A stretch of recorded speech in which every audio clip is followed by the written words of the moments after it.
Hello, hello. I love Discord. I don't know if I've ever told you this, but Discord is an incredibly fun site. I've spent an enormous amount of hours there posting the funny Pepe the Frog and Lolcat, I Can Has Cheeseburgers, and many such other classics there with my friends. Very fun website.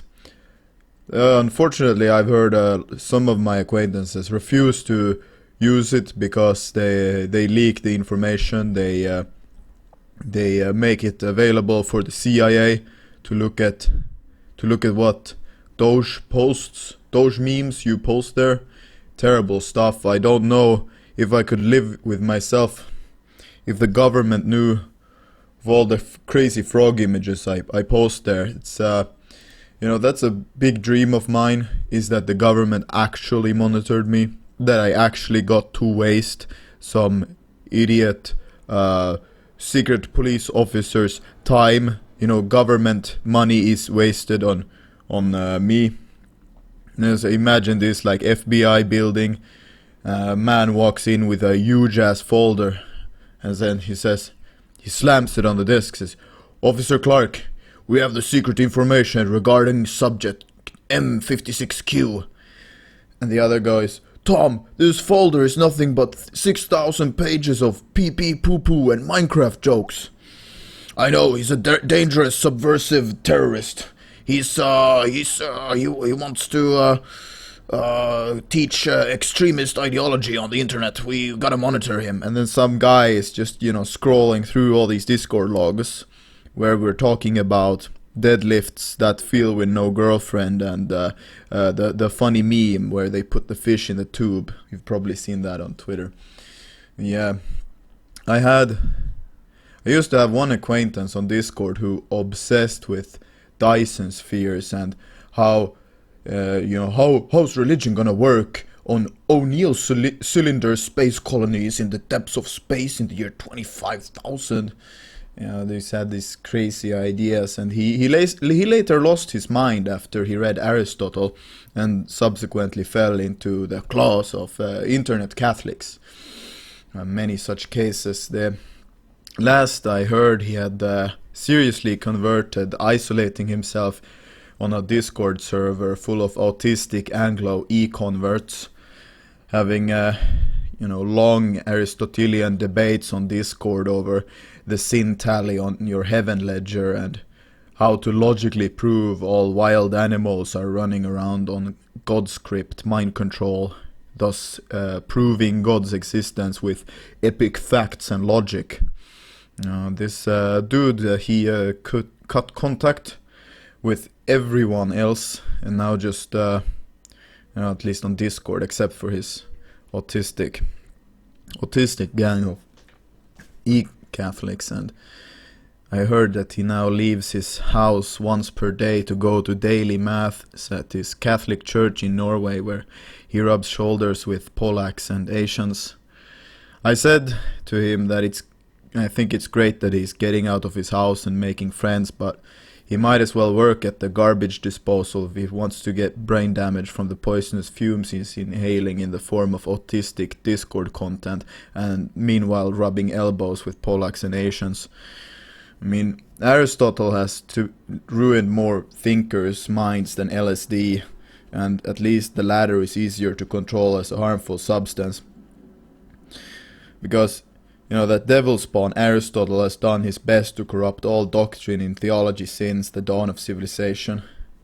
He had nearly succeeded in fully destroying the Church of Europe at the end of the 15th century, but thankfully God sent a champion of his own down to earth to cut through that great deceiver's lies, and that champion was none other than Martin Luther himself, founder of the Lutheran Church, and the guy who nailed a pamphlet with his 95 N-words on the church door.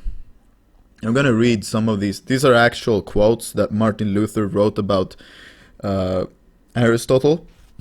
I think all of these are, well, most of them are from his Bondage of the Will, but he let's see here, where was it? Briefly, the whole of Aristotle is to theology as shadow is to light. And in a personal note he wrote, should Aristotle not have been a man of flesh and blood, I would not hesitate to assert that he was the devil himself. And Thomas Aquinas wrote a great deal of heresy and is responsible for the reign of Aristotle, the destroyer of godly doctrine. So, why was Martin Luther so angry at Aristotle? Well, you see, Aristotle, first and foremost, he was a heathen. He never accepted Jesus Christ. And then there was a bunch of monks, theologians in the medieval Christianity who belonged to a theological grouping we call scholastics. Now, scholasticism is Latin meaning nerds. And these nerds, they tried to marry heathen, ancient philosophy with Christian theology. Now, on the face of it, might sound good, but it's a terrible idea, since you might say, well, Aristotle, he preached faith in a monotheism and one God, and that's compatible with Christianity, right? But so are Gnostics. They preach the same. They even accept Jesus as their savior, but they still go way off course with what are those one group of Gnostics who just think that you have to have all sorts of deviant sex and murder in order to go to heaven. So Martin Luther doesn't like scholasticism, what it's done with Europe. Well, what had it done? Well, Aristotle was big on reason. He thought that his brain was so big, that field went too smart, that he could basically explain everything in the world. Hint, you can't. Well, he tried, and then these scholastic nerds tried to use his logic in order to explain God and Christianity and the faith with facts and reason, so that if you were too lazy, you couldn't be bothered to get the faith. You could just force it down with epic facts and logic. It doesn't work like that, but they still tried. They had all these first they come up with this idea that you have like an invisible ledger up in heaven that tallies all your good deeds and all your sins, and when you die, then the sins are subtracted from the good deeds, and whatever you have left on the sin ledger, then that's what you have to burn off in purgatory. And once you accept that theory, then you start theory crafting another theory that's based on the previous theory, and then you make another theory and another theory, and you see when it keeps going like this for a few hundred years, you end up with some crazy fucking house rules that is way off the mark. And that was the problem with the Christian faith at the end of the medieval times, is that you had basically these rich kings, princes and so on that went around, had orgies and committed sin and led terrible debaucherous lives, and all they did was they paid a bunch of monks to pray for him, and because they had already accepted that there's a sin ledger, then that, with that theory, the monks, if they just prayed hard enough and did as many Hail Marys as they needed, then they would just wash this other dude's sins away, whereas he needed no work, needed no repentance, and he could just keep going and, fucking and killing and being corrupt. And Luther sees this and he says, like, dude, this is not how Christianity works. It doesn't work like this. It's obviously we've gone wrong at step one. We have to go all the way back to step one. We have to focus on building a personal faith inside of ourselves. And that's, where Christianity starts, is not with reason, but with faith. Faith alone absolves you. You cannot, there is no theological quiz at the gate of heaven that you have to guess, you should have studied Thomas Aquinas' Summa and write answers there in order to get into heaven. It doesn't work like that. It's through faith. And he sees like all these people with a lot of power and a lot of influence over the church having no faith. So with that background, he wanted to reform And then, because the Catholic Church was run by an Italian mafia who was getting a lot of money selling indulgences, instead of, when he came to them to get his academic debate over his 95 theses, he was expecting you to debate and maybe, make some academic progress. They just flat out, hey, this man is for threatening our business. And they went out and put a hit on his head, just like a mafia does. And this is, why you can't let Italians run a church unsupervised, because it always ends up like this. So it was German autism meeting Italian nepotism, and that's what sparked it. But yeah, the main point I was getting to is that there's this terrible idea of reason, facts and logic. It's an epic meme, and you shouldn't fall for it. Now, Martin Luther, he didn't reject the use of reason outright. He said that they have to be kept separate, because this was his argument, right? Hey, you look in the Bible, there's all these crazy stories about how God smites an entire city with fireballs, and he covers the earth with a great flood, and he creates everything and humans. It's crazy. And, with what we know, with using just our heads, nothing else, this is impossible. You could never believe that. And with that mindset, reason becomes an enemy of faith, right? So what you have to do is to not go there first. What you need first is the faith. You need to go and accept Christ and accept the Spirit into your heart. And after you have become a faithful servant of Christ, this requires actual effort. It's not a given. Shut up, nerds. And it's very important. This is the most important part of Christianity. From there, everything else can start. And it needs some work. It needs some personal commitment. It needs a little work and a lot of will. And, Martin Luther knew this. And, a lot of these nerds got super butthurt that he's basically telling them to shut up, and started stuffing them in lockers. Now, what he said was that essentially, just like Francis Bacon, the guy who invented the scientific method, said that you need faith as a basis for knowledge. I think Francis Bacon said that an inkling to philosophy, having a little bit of understanding of the sciences, that gives you the temptation for atheism. But once you delve into it, the faith and the belief in God becomes unavoidable. And Martin Luther was very much in on the same way, but he came in at it from the opposite end, where he said that you need faith in order to understand reason, in order to use the reason. First comes faith, and then after you've accepted the fear of God in your heart, then you can start using the logical parts of your brain for good instead of evil. This is why redditors, as a rule, all have terrible takes, no matter their IQ.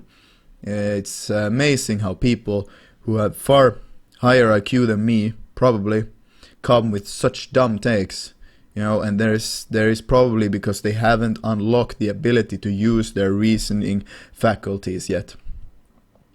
Now, I was talking with one of my atheist friends the other day, and after I'd coaxed him with a banana out of a tree, we started talking about how there might be life out there. He talked about, isn't it cool with space and stuff? And I saw this dumbass Aristotle hiding in the shadow of my friend when he talks like this, because it's always with the you keep going with the reasoning. It's a flawless logic, just like insane people always have flawless logic. It's like, well, if evolution is true, then and life just pops out of nowhere, then that means that it can happen anywhere. Earth isn't special, and that means if we have this many planets, it must have happened this and there, and that means that there's probably you know the story. You know, I don't need to explain it. This is using logic to come to this conclusion. And I said, that's an interesting theology, and I completely reject it. You do realize that this is a belief system. It's not in any way grounded in reality. It's a fan fiction, right? I don't like space science fiction because it's not real. You know what's more real? Ghosts and dragons. Those are more tangible and real and are more historically documented. Listen, there's like thousands of people in your country, no matter where you are, who have seen ghosts, and it's very well documented throughout history.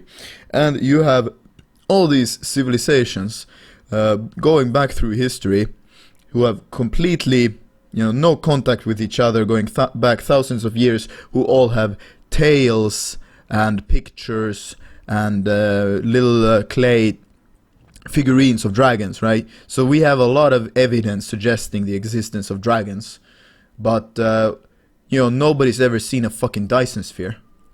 All right, it's very annoying to me when they talk about this faster than light travel and human space colonies in other side of the galaxy.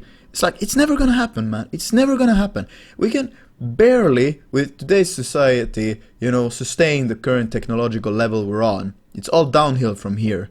Read about, how all the fuels we're using to sustain it. We need constantly more and more fuel to just keep society at the current level it is, while our consumption is increasing, and it's increasing cumulatively. It's more and more, faster and faster. It's not going up into space, it's going down into hell. That's where society is going, on a technological level, I mean.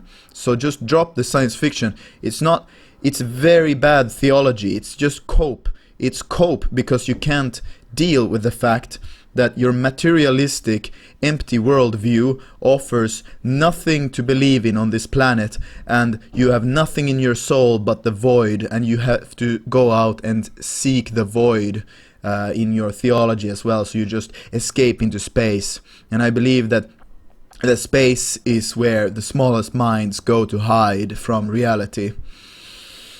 Nobody's ever seen a Dyson sphere. It's never gonna happen. It is a double standard. It is a double standard when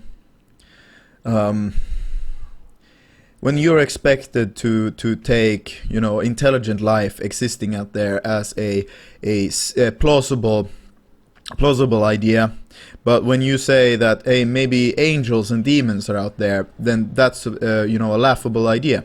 But they're both theologies.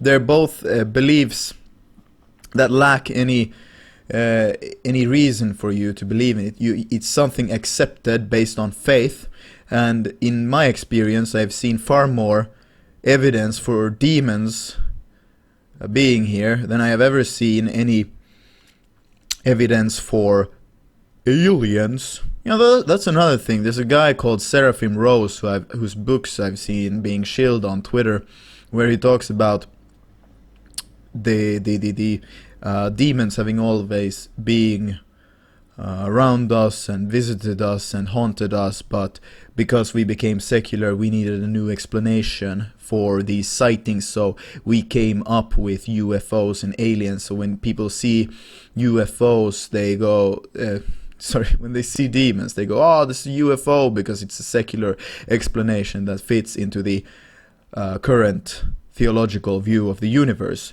And it's very, very scary to think of demons and angels, because if you continue down that line of thought, then maybe you start considering that the life you're living in sin probably isn't the best choice. Aristotle, really, he was made for modern day philosophy. By that I mean that he's quoted saying, "Happiness is the meaning and the purpose of life, the whole aim and end of human existence." That's, that's demon talk. That's essentially saying, live, love, laugh.